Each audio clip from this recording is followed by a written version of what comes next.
नमस्कार, city post live में आपका स्वागत है। मैं हूं अनुराग। बंगाल में खेला हो गया है। जी हां, जो खेला होवे की बात की जा रही थी तो ममता दीदी ने खेला कर दिया है। ममता दीदी की वापसी हो रही है बंगाल में, जबरदस्त वापसी है और बीजेपी डबल डिजिट में ही सिमट कर रह गई है। जी हां, हम आपको ये बताने जा रहे हैं, एक बिहारी की भविष्यवाणी सच हो गई है। जी हाँ, वो कौन से बिहारी हैं हम बात करेंगे। वो ममता दीदी के चुनावी रणनीतिकार थे और बिहार में नीतीश कुमार की सरकार भी उन्होंने बनवाई थी। उस वक्त भी उन्होंने रणनीति तय की थी 2015 में। तो हम बात कर रहे हैं, आप समझ गए होंगे किसकी बात कर रहे हैं। हम बात कर रहे हैं प्रशांत किशोर की, जो एक बार फिर हीरो बनकर उभरे हैं।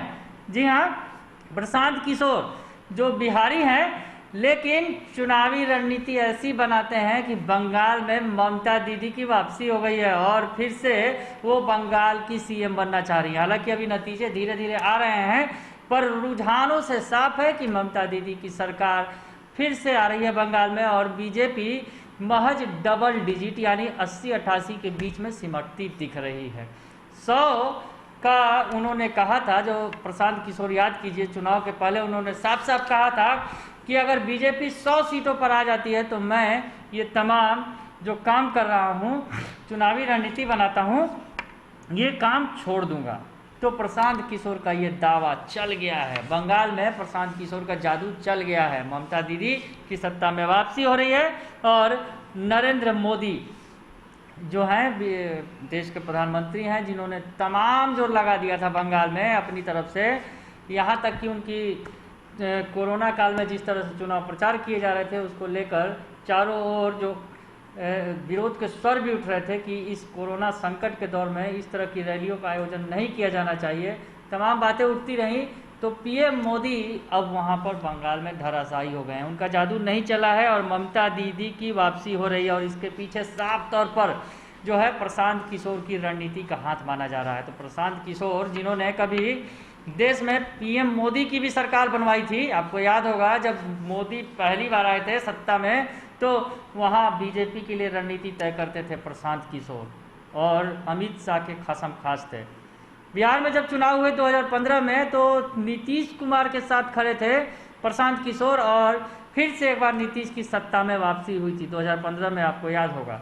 प्रशांत किशोर की रणनीति वहाँ भी चली थी। हालांकि उन्होंने और भी कई पार्टियों के साथ काम किया, लेकिन अब जो है बंगाल में उनका जादू फिर से चलता दिख रहा है।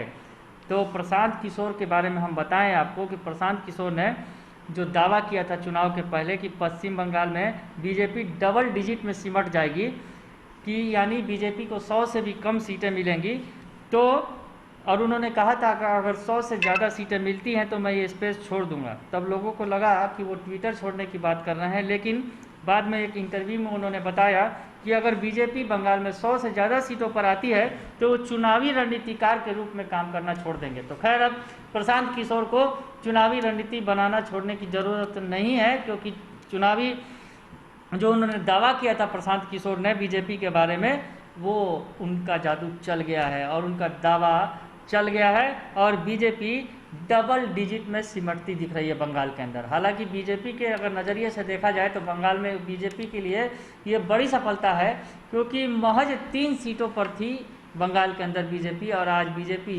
80+ सीटें लाने जा रही है। तो एक तरह से उसके नज़रिए से देखा जाए तो बड़ी सफलता है। लेकिन बीजेपी जो 200+ का दावा कर रही थी वो धराशायी हो गया और 100 के अंदर ही सिमट कर रह गई है। तो हम बात कर रहे हैं प्रशांत किशोर की। प्रशांत किशोर ने जो दावा किया है वो दावा अब धरातल पर दिख रहा है और ममता दीदी लगभग 210 सीटों पर बढ़त बनाए हुए हैं। ममता दीदी की जो टीएमसी है, तृणमूल कांग्रेस, अभी हालांकि नतीजे आना शुरू नहीं हुए हैं, उतनी तेजी से नतीजे नहीं आ रहे हैं, लेकिन लगभग 210 सीटों पर टीएमसी आगे चल रही है। बीजेपी बहुत पिछड़ गई है। बीजेपी 86 सीटों पर ही बढ़त बनाए हुए है और कांग्रेस व अन्य जो है 2-2 सीटों पर दिख रही है आगे। तो प्रशांत किशोर ने जब ये दावा उन्होंने किया था और आज उन्होंने एक निजी चैनल से जो बातचीत की है उसमें ये कहा भी है कि चुनाव आयोग ने बीजेपी के पक्ष में माहौल बनाया। सबसे बड़ी बात कही प्रशांत किशोर ने, आज एक उन्होंने निजी चैनल से जो बात की है उसके आधार पर हम आपको बता रहे हैं कि प्रशांत किशोर ने कहा कि चुनाव आयोग ने बीजेपी के पक्ष में माहौल बनाया। अगर ऐसा नहीं होता तो बीजेपी की हालत और भी ज़्यादा पतली होती। तो प्रशांत किशोर ने साफ साफ कह दिया कि चुनाव आयोग ने बीजेपी की मदद की लेकिन कोई काम नहीं आ सका और ममता दीदी की जीत तय थी और वो आज दिख रही है स्पष्ट तौर पर। तो उन्होंने ये कहा कि चुनाव आयोग के पक्षपात के चलते जो बीजेपी को इतनी सीटें मिल पाई, अगर चुनाव आयोग निष्पक्ष होकर काम करता तो बीजेपी इतनी भी सीटें ला पाने में सफल नहीं हो पाती। प्रशांत किशोर ने कहा, ये भी कहा, जो आज निजी चैनल से उन्होंने बात की तो उसमें उन्होंने कहा कि ऐसा चुनावी शेड्यूल कभी नहीं देखा। चुनाव आयोग के चलते जनता को 45 दिनों तक परेशानी उठानी पड़ी और जो चुनाव 10-15 दिनों में हो सकते थे, चुनाव आयोग की वजह से उसे करने में 2 महीने लग गए। तो आपको बताएं कि जो बंगाल में 8 चरणों में चुनाव हुए थे, इस पर भी सवाल खड़े हो रहे थे बार बार। तो उन्होंने कहा कि चुनाव आयोग पीएम मोदी की मदद कर रहा था, बीजेपी की मदद कर रहा था, लेकिन कोई काम नहीं आया, ममता दीदी का जादू चल गया है। तो हमने आपको बताया कि बंगाल की चुनावी रणनीति के पीछे एक बिहारी का हाथ है और बिहारी की वो चुनावी रणनीति काम कर गई है और ममता दीदी ने सबों का काम तमाम कर दिया है, बीजेपी हो चाहे अन्य पार्टियां हों। तो हम आपको बता दें कि प्रशांत किशोर के बारे में थोड़ी और सी बातें कि प्रशांत किशोर ने बीजेपी, कांग्रेस और आम आदमी पार्टी सहित कई पार्टियों के लिए काम किया है। प्रशांत किशोर पहली बार चर्चा में जब आए थे जब 2012 में गुजरात में नरेंद्र मोदी तीसरी बार मुख्यमंत्री बने थे। 2011 में प्रशांत किशोर को वहाँ चुनावी रणनीतिकार नियुक्त किया गया था। इसके बाद 2014 के लोकसभा चुनाव में, जैसा कि हमने आपको बताया, में अपनी रणनीति के बलबूते प्रशांत किशोर ने बीजेपी को ऐतिहासिक जीत दिलवाई थी। तो मोदी से इनका पुराना रिश्ता रहा था। 2011 में वहाँ चुनावी रणनीति उन्होंने तय की थी गुजरात के अंदर। उसके बाद 2014 में केंद्र में बैठा दिया पीएम मोदी को, पीएम बना दिया नरेंद्र मोदी को। उसके बाद 2016 में कांग्रेस ने पंजाब विधानसभा चुनाव में प्रशांत किशोर को अपना रणनीतिकार बनाया और उन्होंने भी जीत हासिल की।